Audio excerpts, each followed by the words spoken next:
How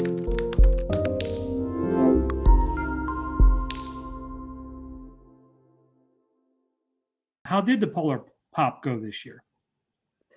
So nice to be with you, Wags. Thank you so much for having me as your guest. And the Special Olympics Pennsylvania Polar Pop really exceeded all expectations. So overall, the Pop has raised more than $830,000. Great. Our goal was to raise at least $650,000. And it really just kind of caught on virally. I mean, we had a lot of celebrities doing the Pop that really took a lot of interest levels in next level. We've had superintendents of schools. We had the lieutenant governor do it. We had Joe Girardi, the manager of the Phillies, do it. So a lot of different celebrities who really kind of embraced it. And it really just kind of took off, not only because of them, but also a lot of the local programs and schools and our Special Olympics athletes all did a great job in getting involved with it. Yeah, and you mentioned the celebrities and everybody else getting involved. Obviously, we always do this in person. I've done it in the Philly area. I've done it in Easton. Now, this year, you couldn't do it in person. When you put this all together, what was the response doing it on the virtual format? What were some of the kinds of things you saw in the virtual format? So I'll be honest with you, like when we were planning this last summer, it was an unknown. Like we didn't know how would people respond, because as you said, that plunge experience is so unique, whether you're running into the Delaware River or jumping into a pool or jumping into a lake. We do 9 plunges all over the state of Pennsylvania. So this is a shift because we had no in-person plunges this year, obviously, due to the safety concerns of COVID-19.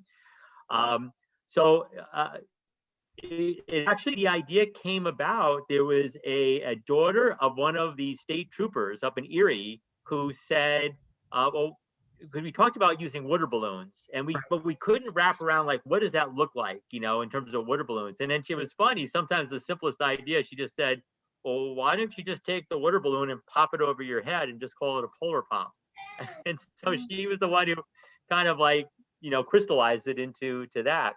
So that's how it all came about. And then it was all about marketing it, to everybody to say, okay, we can't do it in person, but how creative can you be in popping a balloon over your head? And that's where it got fun. So you had a lot of people coming up with a lot of funny ways of how they were popping a balloon, or they'd have their 2-year-old popping the balloon over their head, or some had their dog, involved, and everybody had their sort of background. And it took off because people made their own videos and they uploaded it to social media so people could see, how to do the pops. And the schools, by the way, I know we're going to talk about that in a moment, did an amazing job in terms of their participation in this.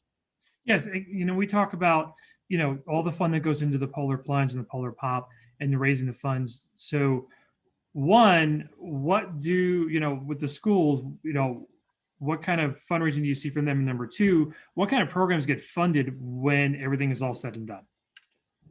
Yeah, so first of all, the schools this year did a fantastic job. We had 95 schools throughout the state of Pennsylvania all register and do the Polar Pop. So that would include students and principals and teachers all popping balloons over their heads.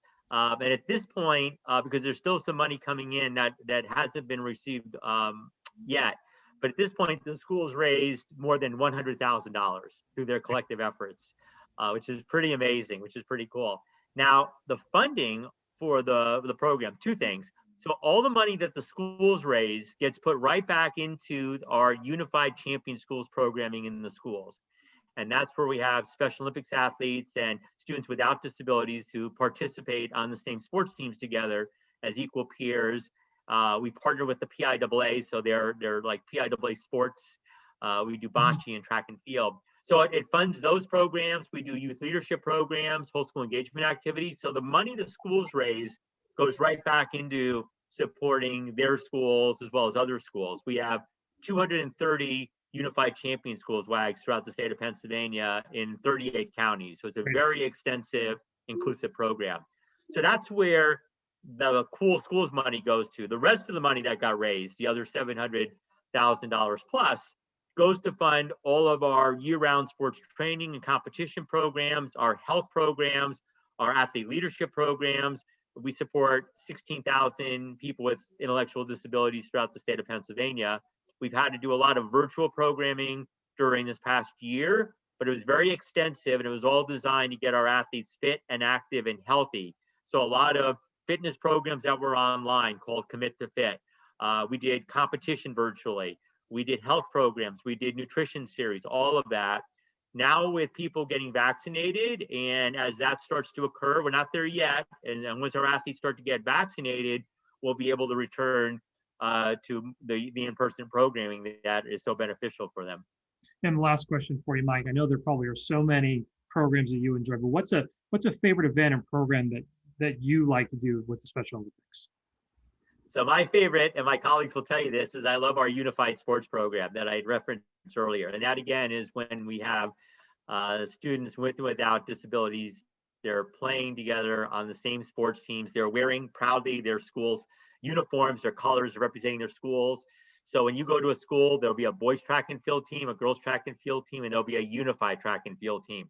And that team has got a proportional number of special education students and general education students who are working together, training together, competing together as one. And what you see emerge from that, WAGs, is a very strong connection and friendships and relationships that get